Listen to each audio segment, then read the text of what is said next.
তো গাইস বাসার সামনের এই অবস্থা দেখেন, মানে কালকে রাত্রি থেকে এত পরিমাণ বৃষ্টি হয়েছে যার কারণে রাস্তা এরকম। আর আজকে আমরা যাচ্ছি হচ্ছে উল্টো রথযাত্রাতে। আজকে আগের বার আমি শাড়ি পরেছিলাম, এবার শাড়ি পরিনি, কাদা বলে অতটা শাড়ি পরিনি, তাই একটা জামা প্যান্ট পরে নিয়েছি। সাথে আছে আমার দিদি আছে, একটা ননদ হয়, আর আমার হাজব্যান্ড এখন বাসা থেকে বেরোয়নি, গোছাচ্ছে। আর হচ্ছে আজকে ও যাবো বৌদিদের বাসায়, বৌদিকে দেখে তখন আমরা একসাথে যাবো। এই যে বাসার কি অবস্থা, ওই যে ওই পর্যন্ত জল, যদি আর একটু বৃষ্টি হতো না তারও বেশি জল হতো। এন্ডি নিচ্ছে উনি এখন, যে আমাদের বাসার সামনের দিকে।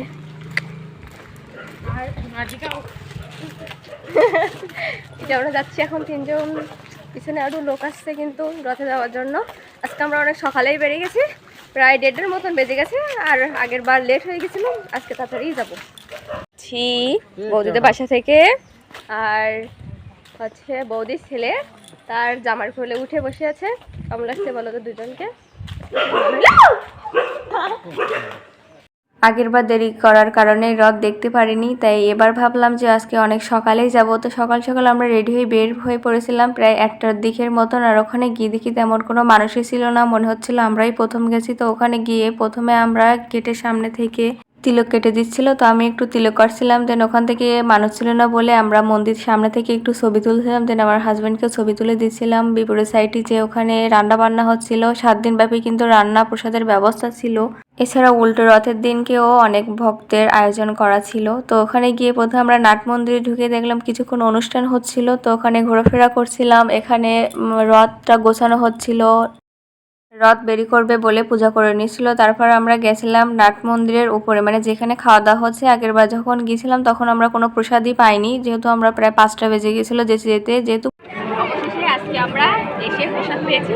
মানে 3টা 3:30 পর্যন্ত প্রসাদ দেওয়া হবে, এরপরে কিন্তু প্রসাদ দেওয়া হয় না। তারপর হচ্ছে রথ, মানে জগন্নাথ বলরাম মন্দিরকে আনতে দেওয়া হবে। তো আগেরবার যখন রথ দেখেছিলাম 5টা থেকে এসেছিলাম, যেহেতু এই জন্য খিচুড়ি প্রসাদ পাওয়া হয়নি। তো আজকে সকাল সকাল এসেছি, খিচুড়ি প্রসাদ খাচ্ছি। খাওয়া দাওয়া শেষ করার পরে দেন আমরা ওখানে কিছু সময় থেকে চলে আসি, যেহেতু আমার সামনে পরীক্ষা ছিল আর আমার শরীরটা একটু খারাপ ছিল, সর্দি ছিল, জ্বর ছিল। তাই আমরা ভাবলাম একটু আগেই চলে যাবো, যেতে এই ছোট রথটি দেখা হয়, অনেক সুন্দর লাগছিল। এটা এই ছোট রথের দড়ি কে কে টেনেছো, কে কে দেখেছো অবশ্যই কমেন্ট করে জানিও। রথ আনার পরে ওখানে কিন্তু অনেক মজা হয়। প্রথমে প্রার্থনা হয়, নাট মন্দিরে গিয়ে সঙ্গীত নৃত্য এগুলো হয়। এবার ভিডিও অনেকেই দেখলাম নাচানাচি করছে, কিন্তু আমি থাকতে পারি। সবাই ফেসবুকে টিকটকে ভিডিও দিছিল, তাই দেখলাম। তারপর ভাবলাম যে কেন ওখানে থাকিনি। আগেরবার কিন্তু অনেক রাত করেই বাসায় এসেছিলাম, কিন্তু এবার ভাবলাম যে কেন থাকলাম না, এটা অনুভূতি হচ্ছিল। ছোটবেলা থেকে পাশের গ্রামের রথ দেখে এসেছি। হাড়িভাঙা তোমরা তো অনেকেই ছিল, তাছাড়া আছে কালীবাড়ি, ঘুষুরি, এগুলো বেশিরভাগই আমরা হাড়িভাঙায় যেতাম ছোটবেলা থেকে। আর এখনো গেছি, বিয়ের 1 বছর পরেই সাতক্ষীরা মায়ের বাড়িতে পূজা দেখলাম, কিন্তু রথের দড়ি টানা আর হলো না। আসলে ভাগ্য না থাকলে কোনো কিছুই হয় না। প্রথম রাত ও দ্বিতীয় রাত কে কোথায় দেখেছো অবশ্যই কমেন্ট করে জানিও। তো আজকের ভিডিও এই পর্যন্ত থাকছে, সবাই ভালো থাকবেন, টাটা।